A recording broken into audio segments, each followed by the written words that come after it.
13वां अध्याय गणेश उत्पत्ति और चरित्र। सूत जी कहते हैं, तारकासुर के शत्रु स्कंद या चरित्र सुन नारद जी बहुत प्रसन्न हुए। उन्होंने ब्रह्मा जी से कहा, हे प्रजानाथ स्वामी कार्तिकेय, अमृतमय चरित्र है तुम मैंने सुना, अब कृपा सब मंगलों के श्री मंगल गणेश जी का दिव्य चरित्र मुझे सुनाई। तब नारद जी ने इस प्रकार के वचनों को सुनकर ब्रह्मा जी प्रसन्न हो शिव जी का स्मरण करते बोले, हे नारद जी, कल्प भेद से गणेश जी का कई बार चरित्र, उनमें से एक बार शनि की दृष्टि से उनका सिर छेदन हुआ और हाथी का सिर जुड़ा।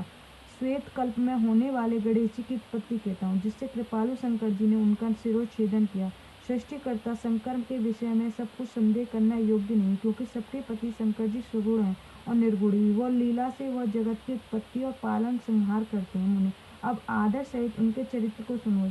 जब विवाह कर शिव जी कैलाश पर चले गए, तब समय कुछ व्यतीत होने पर गणपति का जन्म हुआ।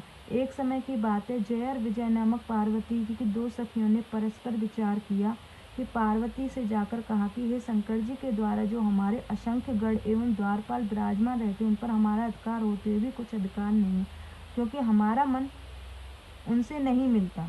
अतः भगवती पुण्यशीले, एक हमारा कोई गढ़ होना चाहिए, आप उसकी रचना करिए। देवी पार्वती की सखियों की बात प्रिय लगी और उन्होंने उसकी रचना की। एक समय पार्वती स्नान कर रही थी, नंदी द्वारा बैठा हुआ था, तब उसके मना करने पर शिव जी हठात मंदिर में प्रवेश कर गए, जिससे लज्जित हो जगदम्बा तुरंत उठ बैठी। तब उसने अपनी सखी वचन याद आया और परमेश्वर से अपनी कोई एक अत्यंत श्रेष्ठ सेवक की आवश्यकता प्रतीत हुई। उन्होंने सोचा, मेरा एक सेवक है जो मेरी आज्ञा से कदापि विचलित न होवे। ऐसा विचार कर पार्वती जी ने अपने शरीर के मैल के सर्वोच्च लक्षण संपन्न एक पुरुष का निर्माण किया। वह शरीर के सब अवयव में निर्दोष तो था, किंतु सुंदर, विशाल और सर्व शोभा संपन्न था। महाबली पराक्रमी था। पार्वती जी ने अनेक प्रकार के वस्त्रों से सजा, अनेक प्रकार के अलंकारों से युक्त बड़ा आशीर्वाद दिया और कहा कि तुम ही एकमात्र मेरे पुत्र हो, दूसरा कोई नहीं।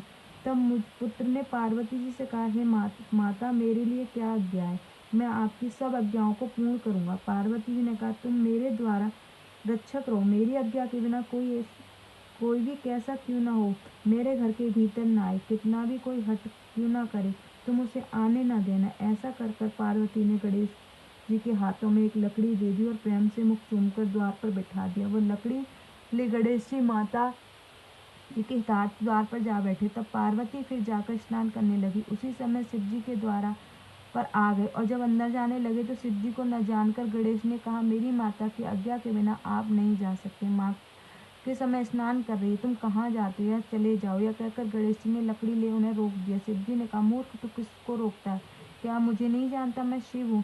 यह सुनते ही गणेश ने महेश्वर पर लकड़ी का प्रहार कर दिया। इस प्रकार महेश्वर ने क्रुद्ध होकर, हे बालक, तू मूर्ख है, क्या तू जानता नहीं कि मैं गिरिराज पति शंकर हूँ। अरे बालक, मैं अपने ही घर में जाता हूँ, तू मुझे क्यों रोकता है। ऐसा कह गणेश जी की परवाह न कर शिव जी पुनः भीतर जाने लगे, तो गणेश जी ने फिर उन लकड़ी का प्रहार कर दिया।